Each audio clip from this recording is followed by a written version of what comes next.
নমস্কার বন্ধুরা, আবারও চলে এলাম আজকের আমাদের আরেকটি নতুন রেসিপির সঙ্গে। আজকে আমি আপনাদের সঙ্গে শেয়ার করব আলু দিয়ে চিংড়ি মাছের তরকারি।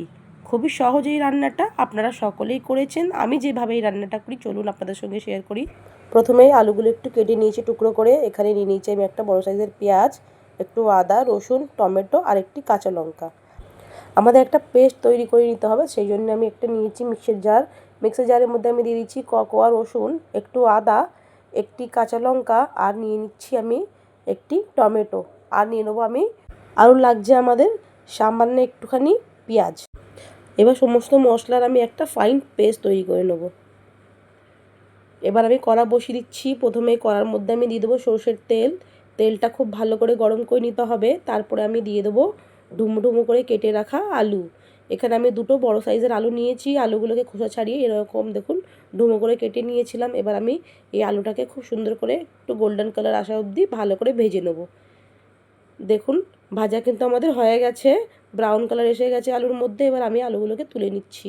এবার ওই আলু ভাজা তেলের মধ্যে দিয়ে দেবো আমি চিংড়ি মাছ। এখানে আমি চিংড়ি মাছ নিয়েছি ছোট সাইজের, আপনারা চাইলে যে কোনো সাইজের চিংড়ি মাছ এখানে এই রান্নাতে কিন্তু ব্যবহার করতে পারেন।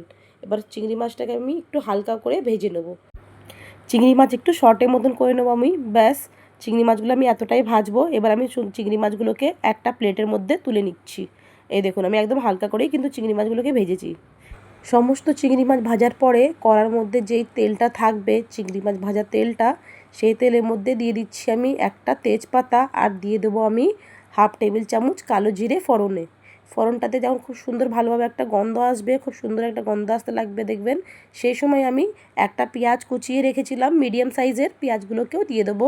আর খুব ভালো করে পেঁয়াজের মধ্যে গোল্ডেন কালার আসা অবধি আমি খুব সুন্দর করে ভেজে নিচ্ছি পেঁয়াজগুলোকে। গ্যাসের ফ্লেমটা মিডিয়াম করে রেখেই কিন্তু আমি পুরো সমস্ত রান্নাটা করছি। দেখুন পেঁয়াজগুলো কিন্তু আমার মোটামুটি গোল্ডেন কালার এসে গেছে, ভাজা হয়ে গেছে পেঁয়াজগুলো আমার। এবার আমি যে পেস্টটা করে রেখেছিলাম আদা, রসুন, টমেটো, কাঁচা লঙ্কা এবং একটু সামান্য পেঁয়াজ দিয়ে ওই পেস্টটাকে আমি দিয়ে দিচ্ছি। এই সময় কিছু আমি গুঁড়ো মশলা অ্যাড করব, যেমন আমি এখানে দিয়ে দিচ্ছি হলুদ গুঁড়ো দিচ্ছি একটু সামান্য পরিমাণে, আর দিয়ে দেবো লাল লঙ্কার গুঁড়ো। লাল লঙ্কার গুঁড়োটা একটু কম দিয়েছি। আর দিয়ে দেবো আমি ধনে গুঁড়ো, আর দিচ্ছি আমি এখানে দেখুন জিরা গুঁড়ো, ভাজা জিরা গুঁড়ো আমি ব্যবহার করেছি। আর দিয়ে দেবো আমি পরিমাণ মতন লবণ। সব মশলাগুলো দিয়ে গ্যাসের ফ্লেমটা মিডিয়াম করে রেখেই আমি মশলাটাকে খুব ভালোভাবে কষিয়ে নিচ্ছি, যাতে করে আমাদের মশলার যে কাঁচা গন্ধটা আছে গন্ধটা চলে যাবে। এবার দেখুন মশলাটা আমার কিন্তু খুব ভালো করে ভাজা হয়ে গেছিলো। সেই সময় আমি আলুগুলো ভেজে রেখেছিলাম, ওই আলুগুলোও অ্যাড করে দিচ্ছি। এবার সমস্ত মশলার সঙ্গে আলুগুলোকে আমি খুব ভালোভাবে কিন্তু কষিয়ে নেব। মশলাগুলো আমার খুব ভালোভাবে কষানো হয়ে গেছে আলুর সঙ্গে।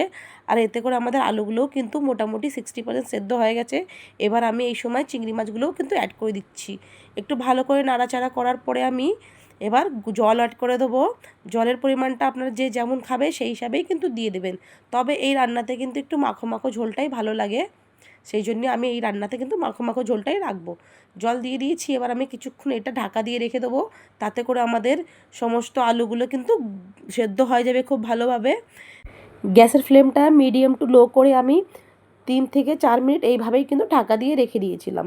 ঢাকাটা খুলে আমি এবার দেখে নেবো আমাদের আলুটা কতটা সেদ্ধ হয়েছে। একটু সময় লাগবে আলুটা সেদ্ধ হতে, আমি আরও 2 মিনিট কিন্তু এইভাবেই ঢাকা দিয়ে রেখে দেবো।